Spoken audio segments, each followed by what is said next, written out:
此时，无论你是在中国、美国，还是世界的某个地方，感谢你点入我的视频。希望我的故事与分享，可以给此刻正处于混沌嘈杂世界的你，带来一刻的宁静与启迪。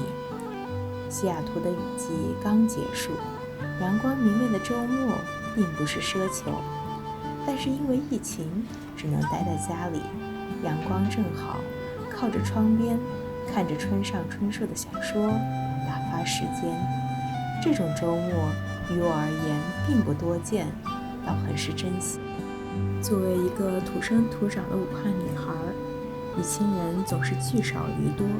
去年12月底临时回武汉，与家人短暂团聚，直到现在4月初，我已回到西雅图。这段时间，我在武汉见证了疫情的端倪，直到现在，每天居家工作，经历着双重的煎熬折磨。从一开始担心武汉的父母，到现在每天被父母担心。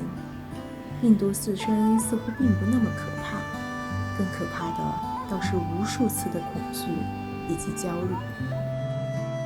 2020年的跨年，我在飞机上写了满满的新年决心。然而在这过去的1/4的日子，在家隔离的时间却给我了新的思考。如果概括地说，我希望剩下的3/4的时间能够好好的去阐述这3个词：健康、开心以及感恩。 Wellness, joy and gratitude。 那么我的朋友们，请选上一个阳光明媚的日子吧，靠着窗边，晒着太阳，想想今年剩下的3/4，你将以什么方式活出最好的自己呢？首先打包过去，重新整理自己。平常的忙碌生活，我们太忙、太累、太懒，所以不自主地把垃圾都倾倒堆积在车库，无比杂乱，以至于也不知道从何开始清理。人总喜欢把好的一面展现给别人，不是吗？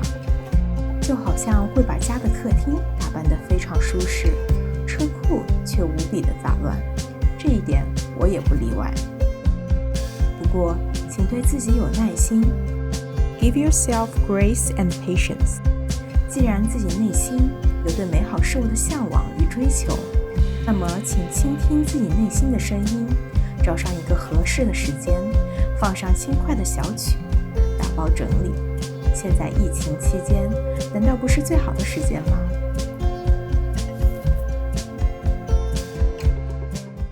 所以在这个特殊的时期，我邀请你加入我，和我一起花上些时间整理自己以及周边。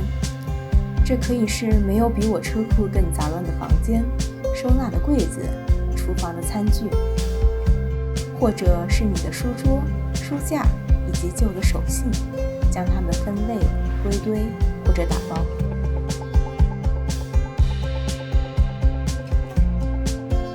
更或者是电脑里的文件、手机里的通讯录、浏览器的书签，以2020命名一个新的文件夹。希望当你整理完后，你也能和我一样，体会到那种无比珍贵的幸福感。更重要的是，你会发现当东西被归纳得整齐有序后，整个世界都变得如此的简单而清晰。在过去的1年，我有一段非常迷茫的时期，我尝试过各种方式，逃离躲避现实，向朋友和家人倾诉，甚至咨询过心理医生。这次的疫情给我的2020来了一个暂停。这1个月的时间，我意识到自己与自己的关系，与家人的关系，与朋友的关系，更或者与食物的关系，与肌肉的关系，都存在着很多的缺陷。所以让我意识到，身体以及心理的治疗是如此的必要，而只有自己才是那个真正的治疗师。我非常喜欢 nourish 这个词，与其说自我治疗，不如说寻找生命中宝贵的肥料，去滋养自己贫瘠的内心。保持耐心，终有一天会在属于你的土地上收获健康、喜悦和感恩的种子，更或者将这些善的种子分享给其他人。我称之为 abundant life。